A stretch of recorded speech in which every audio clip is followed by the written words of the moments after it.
Carta aos Gálatas, capítulo 1. Saudação. Eu, Paulo, escrevo esta carta. Eu que fui chamado para ser apóstolo, não por pessoas ou por meio de uma pessoa, mas por Jesus Cristo e por Deus, o Pai, que ressuscitou Jesus da morte. Todos os irmãos que estão aqui comigo mandam saudações às igrejas da Galácia. Que a graça e a paz de Deus, o nosso Pai, e do Senhor Jesus Cristo estejam com vocês. Em obediência à vontade do nosso Deus e Pai, Cristo se entregou para ser morto a fim de tirar os nossos pecados e assim nos livrar deste mundo mau. A Deus seja a glória para todos sempre. Amém. O outro Evangelho. Estou muito admirado com vocês, pois estão abandonando tão depressa aquele que os chamou por meio da graça de Cristo e estão aceitando outro evangelho. Na verdade, não existe outro evangelho, porém eu falo assim porque há algumas pessoas que estão perturbando vocês, querendo mudar o evangelho de Cristo. Mas se alguém, mesmo que sejamos nós, ou um anjo do céu, anunciar a vocês um evangelho diferente daquele que temos anunciado, que seja amaldiçoado. Pois já dissemos antes e repetimos, se alguém anunciar um evangelho diferente daquele que vocês aceitaram, que essa pessoa seja amaldiçoada. Por acaso eu procuro a aprovação das pessoas? Não. O que eu quero é a aprovação de Deus. Será que agora estou querendo agradar as pessoas? Se estivesse, eu não seria servo de Cristo. Como Paulo se tornou apóstolo? Meus irmãos, eu afirmo a vocês que o evangelho que eu anuncio não é uma invenção humana. Eu não o recebi de ninguém e ninguém o ensinou a mim, mas foi o próprio Jesus Cristo que o revelou para mim. Vocês ouviram falar de como eu costumava agir quando praticava a religião dos judeus. Sabem como eu perseguia sem dó nem piedade a igreja de Deus e fazia tudo para destruí-la. Quando praticava essa religião, eu estava mais adiantado do que a maioria dos meus patrícios da minha idade e seguia com mais zelo do que eles as tradições dos meus antepassados. Porém Deus, na sua graça, me escolheu antes mesmo de eu nascer e me chamou para servi-lo. E quando Ele resolveu revelar para mim o seu Filho, a fim de que eu anunciasse aos não-judeus a boa notícia a respeito dele, eu não fui pedir conselhos a ninguém. E também não fui até Jerusalém para falar com aqueles que eram apóstolos antes de mim. Pelo contrário, fui para a região da Arábia e depois voltei para Damasco. 3 anos depois, fui até Jerusalém para pedir informações a Pedro e fiquei 2 semanas com ele. E não falei com nenhum outro apóstolo, a não ser com Tiago, irmão do Senhor. O que estou escrevendo a vocês é verdade. Deus sabe que não estou mentindo. Depois fui para as regiões da Síria e da Cilícia. Durante esse tempo, as pessoas das igrejas da Judéia não me conheciam pessoalmente. Elas somente tinham ouvido o que outros diziam. Aquele que antes nos perseguia está anunciando agora a fé que no passado tentava destruir, e louvavam a Deus por minha causa. Carta aos Gálatas, capítulo 2. Paulo e os outros apóstolos. 14 anos depois, eu voltei para Jerusalém com Barnabé e levei Tito comigo. Voltei para lá porque Deus me revelou que eu devia fazer isso. Ali, numa reunião particular com os líderes da igreja, eu expliquei a eles a mensagem do Evangelho que anuncio aos não-judeus.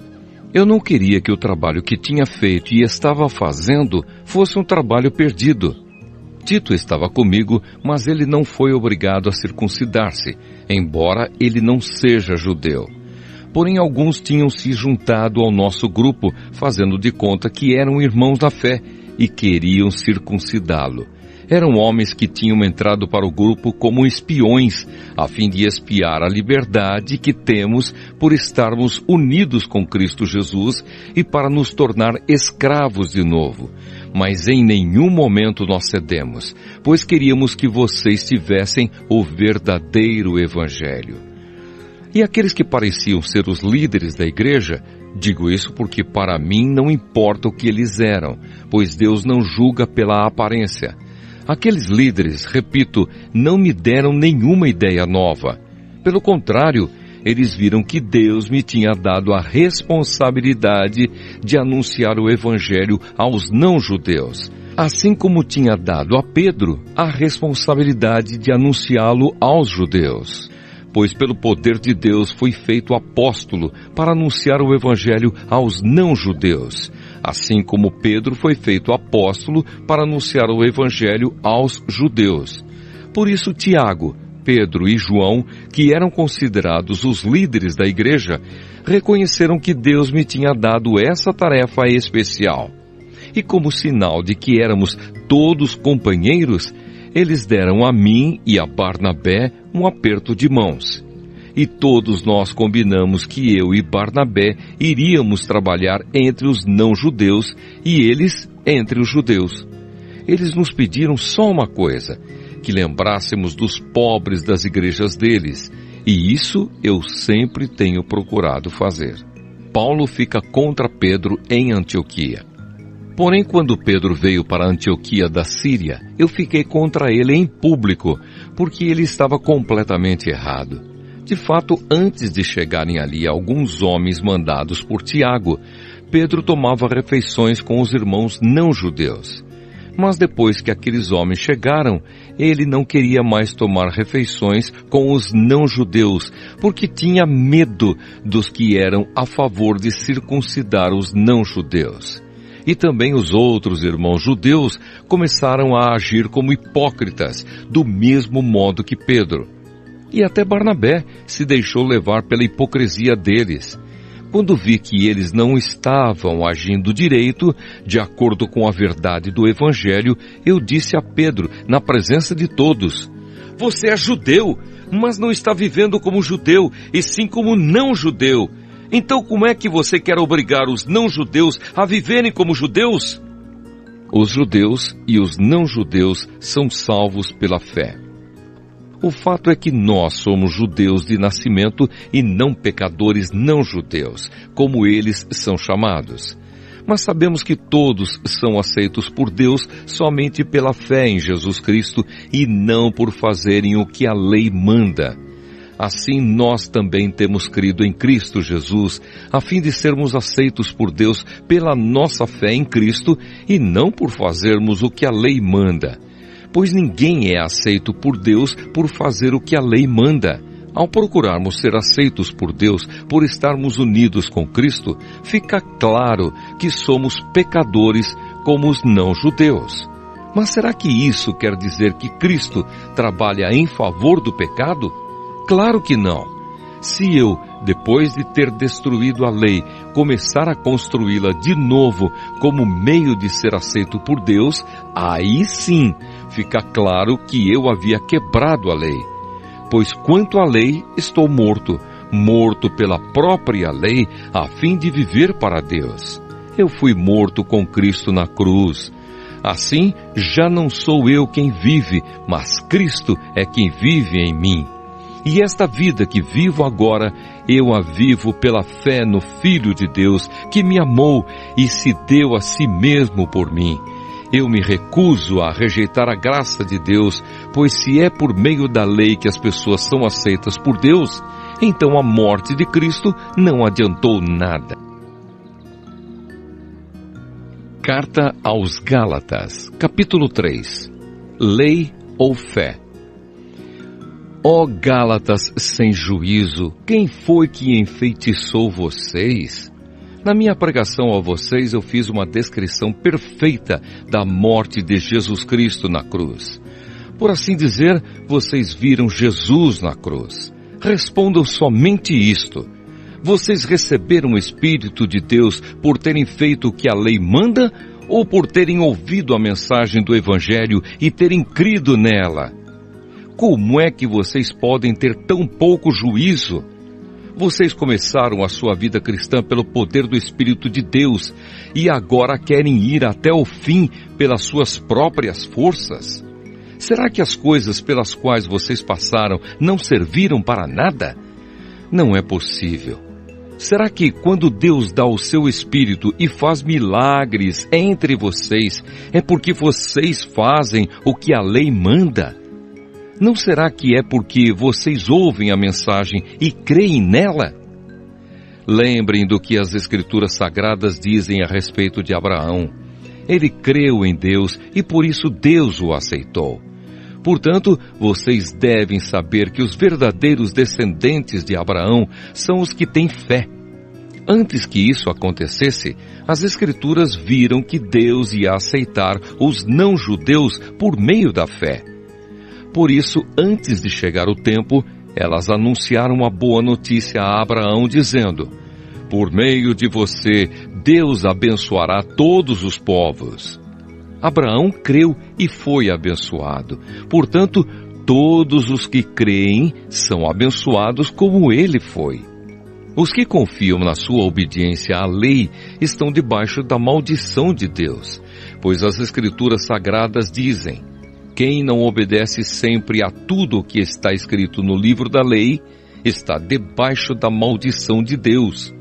É claro que ninguém é aceito por Deus por meio da lei, pois as Escrituras dizem: viverá aquele que por meio da fé é aceito por Deus, mas a lei não tem nada a ver com a fé.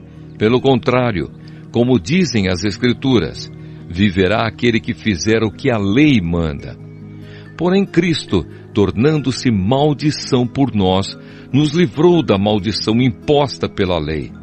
Como dizem as Escrituras, maldito todo aquele que for pendurado numa cruz. Cristo fez isso para que a bênção que Deus prometeu a Abraão seja dada, por meio de Cristo Jesus, aos não-judeus e para que todos nós recebamos, por meio da fé, o Espírito que Deus prometeu. A lei e a promessa. Meus irmãos, vou usar um exemplo da vida diária. Quando duas pessoas combinam alguma coisa e assinam um contrato, ninguém pode quebrá-lo ou acrescentar qualquer coisa a ele, pois Deus fez as suas promessas a Abraão e ao seu descendente. Quando as Escrituras dizem que Deus fez as suas promessas a Abraão e à sua descendência, elas não querem dizer que se trata de muitas pessoas, mas de uma só, isto é, Cristo. O que eu quero dizer é o seguinte: Deus fez uma aliança com Abraão e prometeu cumpri-la. A lei que foi dada 430 anos depois não pode quebrar aquela aliança, nem anular a promessa de Deus. Porque se aquilo que Deus dá depende da lei, então o que ele dá já não depende da sua promessa. Mas o que Deus deu a Abraão, ele deu porque havia prometido. Então, por que é que foi dada a lei? Ela foi dada para mostrar as coisas que são contra a vontade de Deus.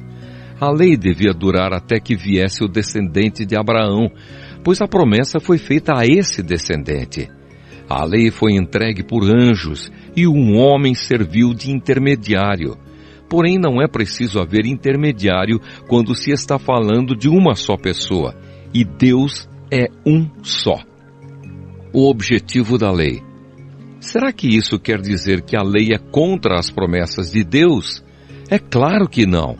Porque se tivesse sido dada uma lei que pudesse dar vida às pessoas, então elas seriam aceitas por Deus por obedecerem a ela.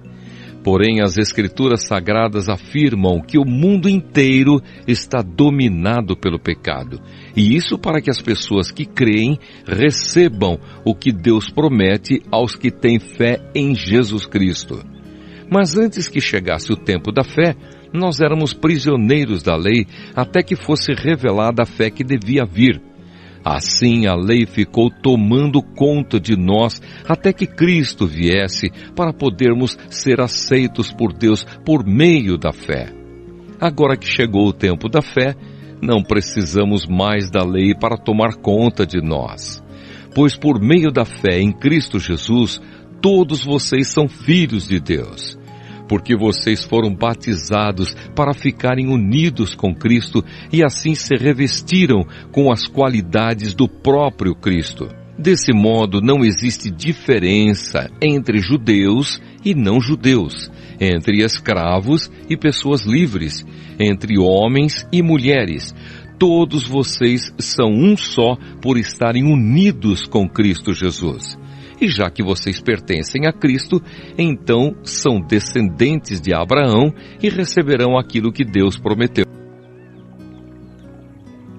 Carta aos Gálatas, capítulo 4. Digo mais isto: enquanto é menor de idade, o filho que vai herdar a propriedade do pai é tratado como escravo, mesmo sendo de fato o dono de tudo. Enquanto é menor, há pessoas que tomam conta dele e cuidam dos seus negócios até o tempo marcado pelo pai.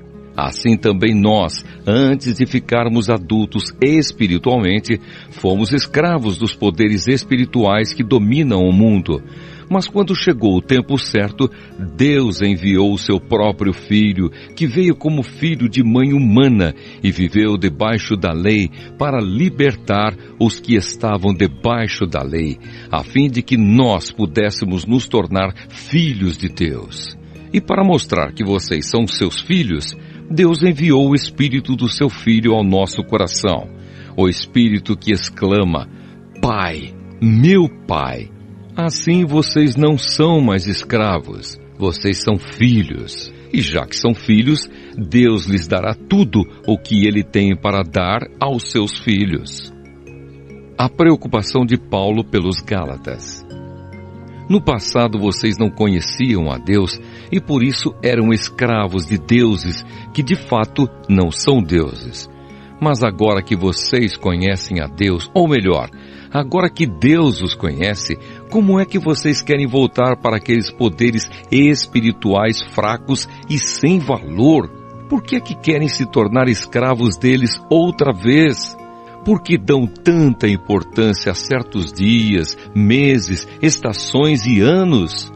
Estou muito preocupado com vocês. Será que todo o trabalho que tive com vocês não valeu nada? Meus irmãos, peço que sejam como eu. Afinal, eu sou como vocês, e vocês não me ofenderam em nada. Lembram por que foi que lhes anunciei pela primeira vez o Evangelho? Foi porque eu estava doente. Mas vocês não me desprezaram nem me rejeitaram, embora o meu estado de saúde fosse uma dura prova para vocês. Pelo contrário, vocês me receberam como se eu fosse um anjo de Deus, ou mesmo como se eu fosse Cristo Jesus. E como vocês estavam felizes. Eu posso afirmar que se pudessem, vocês teriam arrancado seus próprios olhos para me dar. O que foi que aconteceu? Será que agora, por ter dito a verdade, eu me tornei inimigo de vocês?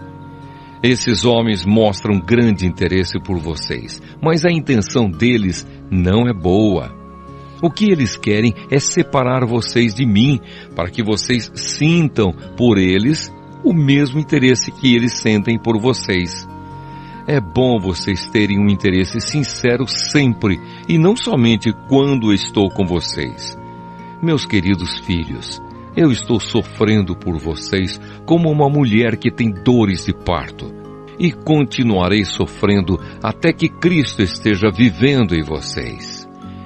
Como eu gostaria de estar aí agora para poder falar com vocês de modo diferente. Estou muito preocupado com vocês. Agar e Sara. Vocês que querem estar debaixo da lei, me digam uma coisa. Vocês não estão ouvindo o que a lei diz? Ela diz que Abraão teve 2 filhos, um de uma escrava, Agar, e outro de uma mulher livre, Sara. O filho da escrava foi gerado como todas as crianças são geradas, mas o filho da mulher livre foi gerado por causa da promessa de Deus. Isto serve como um símbolo. As 2 mulheres representam as 2 alianças. Uma aliança é a do Monte Sinai e está representada por Agar. os que são dessa aliança nascem escravos, pois Agar representa o Monte Sinai na Arábia, e Agar é o símbolo da Jerusalém atual, que é escrava com todo o seu povo. Mas a Jerusalém celestial é livre, e ela é a nossa mãe, pois as Escrituras Sagradas dizem: você, mulher, que nunca teve filhos, fique alegre. Você que nunca sentiu dores de parto, grite de alegria, pois a mulher abandonada terá mais filhos do que a que mora com o marido. Meus irmãos, vocês são como Isaque, são filhos de Deus por causa da promessa divina. Naquela época, o filho que havia sido gerado, como todas as crianças são geradas, perseguiu o que havia sido gerado por causa do Espírito de Deus. E a mesma coisa está acontecendo agora. Mas o que é que as Escrituras Sagradas dizem? Elas dizem: mande embora a escrava e o filho dela, pois o filho da escrava não herdará a propriedade do pai junto com o filho da mulher livre. Portanto, meus irmãos, nós não somos filhos de uma escrava, mas de uma mulher livre. Carta aos Gálatas, capítulo 5. Firmes na liberdade. Cristo nos libertou para que nós sejamos realmente livres. Por isso, continuem firmes como pessoas livres e não se tornem escravos novamente. Prestem atenção. Eu, Paulo, afirmo que se vocês deixarem que os circuncidem, então Cristo não tem nenhum valor para vocês.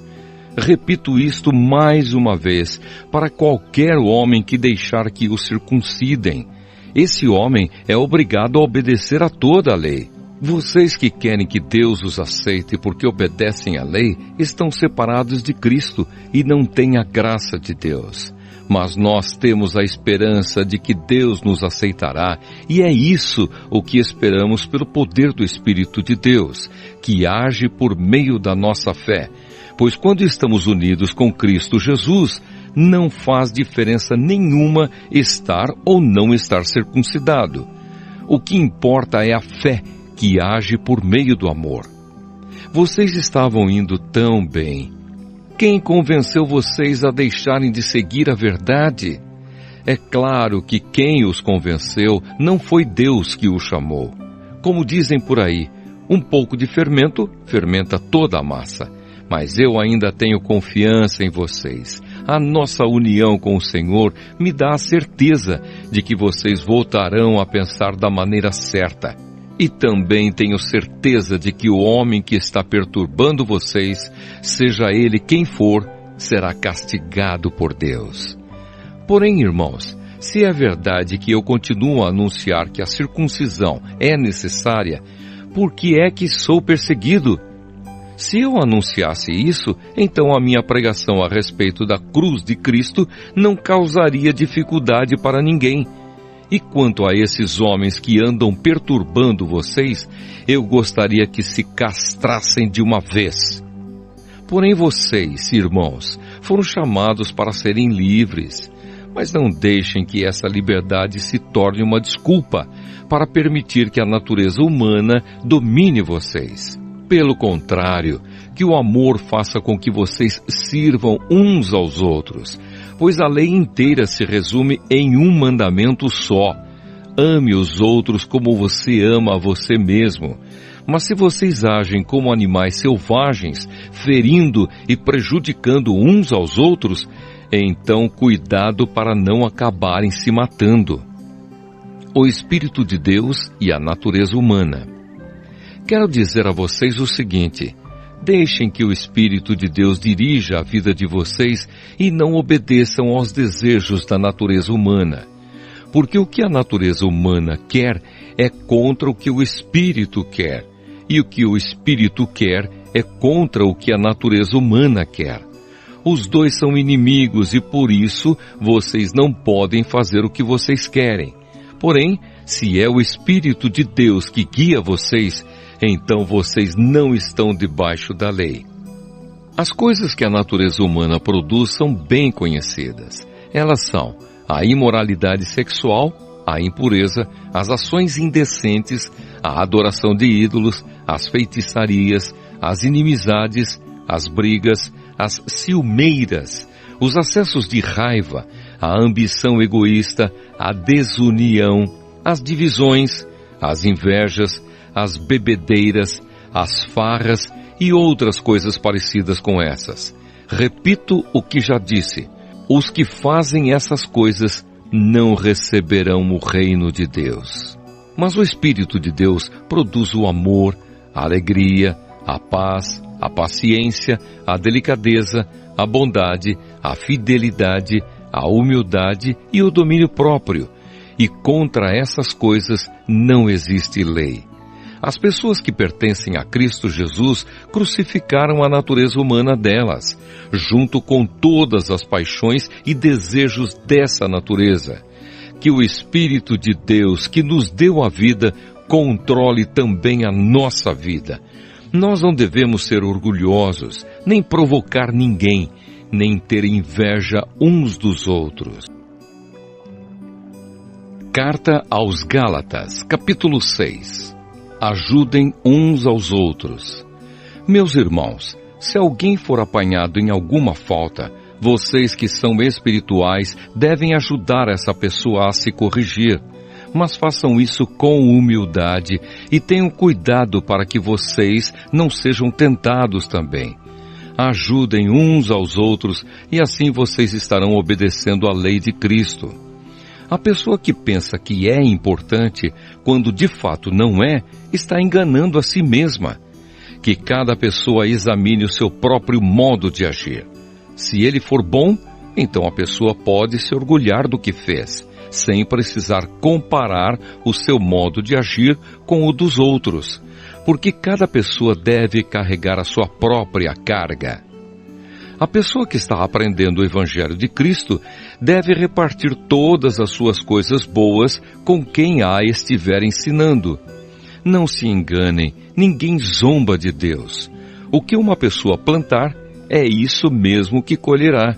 Se plantar no terreno da sua natureza humana, desse terreno colherá a morte. Porém, se plantar no terreno do Espírito de Deus, desse terreno colherá a vida eterna. Não nos cansemos de fazer o bem, pois se não desanimarmos, chegará o tempo certo em que faremos a colheita. Portanto, sempre que pudermos, devemos fazer o bem a todos, especialmente aos que fazem parte da nossa família na fé. Últimos conselhos e saudações. Vejam as letras grandes que estou escrevendo com a minha própria mão. Os que estão forçando vocês a se circuncidarem são pessoas que querem ficar orgulhosas de coisas de pouca importância. Eles fazem isso somente para não serem perseguidos por causa da cruz de Cristo, pois nem mesmo os que praticam a circuncisão obedecem à lei. Porém, eles querem que vocês se circuncidem para que eles possam se gabar de terem colocado o sinal da circuncisão no corpo de vocês. Mas eu me orgulharei somente da cruz do nosso Senhor Jesus Cristo, pois por meio da cruz o mundo está morto para mim, e eu estou morto para o mundo. Não faz nenhuma diferença se o homem é circuncidado ou não.